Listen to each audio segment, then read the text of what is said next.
तू अपने आंखों का तिनका नहीं देखता है और तू कैसे कह सकता है कि मैं तेरी आंखों का कचरा निकाल दूं। Hallelujah, hallelujah.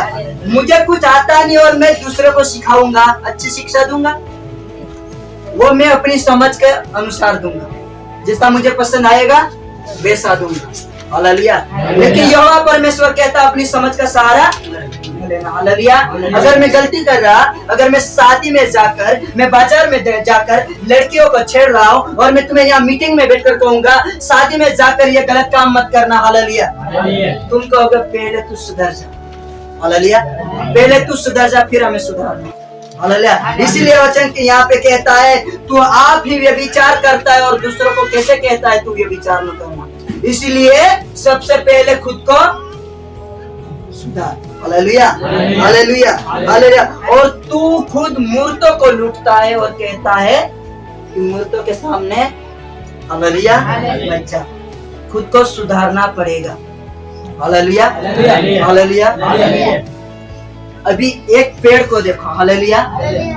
एक पेड़ को परमेश्वर ने जमीन पर रहने के लिए बनाया है, मछली को परमेश्वर ने पानी में रहने के लिए बनाया है। हालेलुया।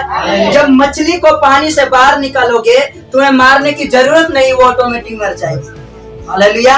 झाड़ पे तुम जमीन से निकाल दोगे उसे मारने की जरूरत नहीं, वो ऑटोमेटिक सूख जाएगा। उसी तरह हम यीशु मसीह से अलग हो जाएंगे तो ऑटोमेटिक आत्मा में सूख जाएंगे, पता नहीं चलेगा।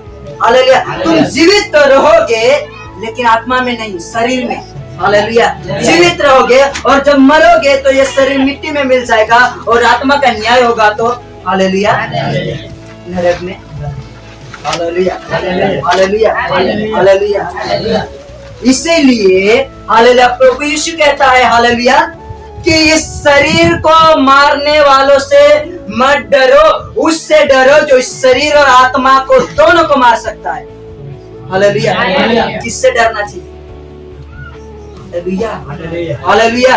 उससे डरो जो इस शरीर को बनाया है, इस आत्मा को बनाया है। जब आदम को बनाया तो वो अपनी श्वास उसके नथनों में फूंक दी और जैसे ही वो अपनी श्वास फूंकी आदम जीवित हो गया।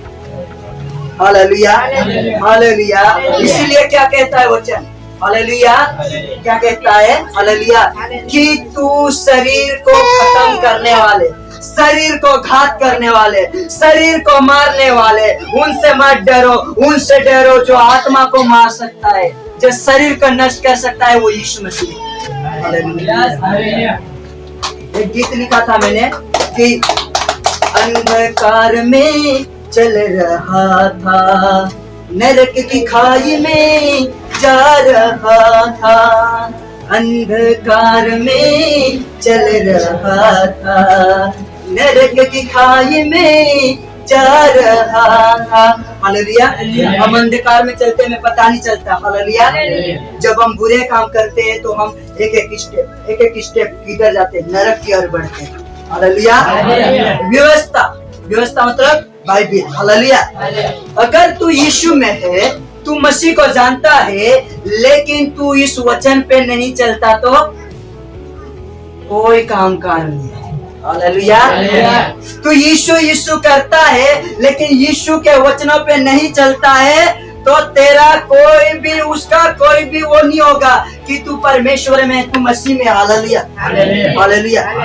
इस वचन को इस्तेमाल करना होता है। हालेलुया। विश्वासी लोगों को इस वचन को इस्तेमाल करना होता है। जिस तरह निर्गमन 20 के 1-2 में लिखा है हालेलुया, तू मुझे छोड़ के दूसरे को ईश्वर करके न मानना। हालेलुया। तो अपने लिए कोई मूर्ति खोद कर न बनाना, तो अपने परमेश्वर का नाम व्यर्थ ना लेना, तू विश्राम दिन को हालेलुया पवित्र मानकर स्मरण रखना, तो अपने माता पिता का आदर करना। हालेलुया। तू चोरी ना करना, तू झूठ ना बोलना, तू हत्या ना करना, तू किसी के विरुद्ध झूठी साक्षी न देना। हालेलुया। तू किसी के घर का लालच ना करना। अगर हम इनमें से कोई भी आज्ञा तोड़े, हालेलुया, हालेलुया, तो हम हालेलुया स्टेप बाय स्टेप पीछे आएंगे। हालेलुया।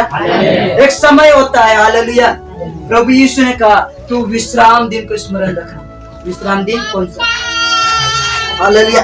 आज के दिन देखो परमेश्वर ने क्या बनाया है। हालेलुया। बाहर जाके देखो, इस चांद को देखो, इस सूरज को देखो और सोचो परमेश्वर ने इसको कैसे बनाया, कैसे हवा में लटका दिया।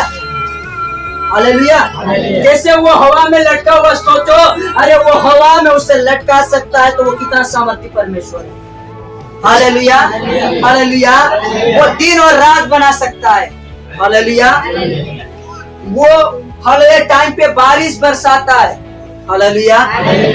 वो इन पेड़ पौधों को बनाया है, वो हालेलुया हर एक जीव जंतु को बनाया। उन्हें देखो वो किस तरह से जीते।